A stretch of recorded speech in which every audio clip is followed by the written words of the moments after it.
आपण मान कहीदेवाक चाहे 16 वर्ष बयस यही दिव्य सिंहदेव महाराज बोधे मन पड़े 70 मसीह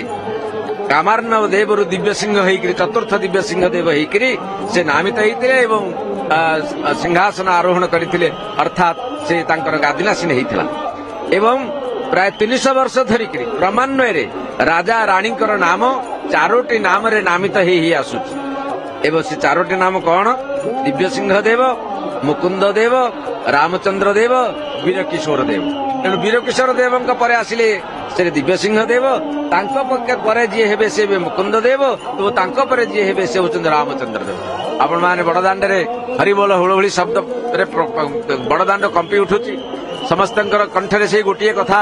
आपण देखु जगन्नाथ को देखु आउ गजपति महाराज को देखिले या ठाकुर राजा भावे गण्य करा जाए तेणु ये सबु राजा राजुति चली जाइए किंतु गजपति महाराज राजुति चलीगले कर्पूर उड़ीगले कना रही लोक राजा बोली कहउछंती।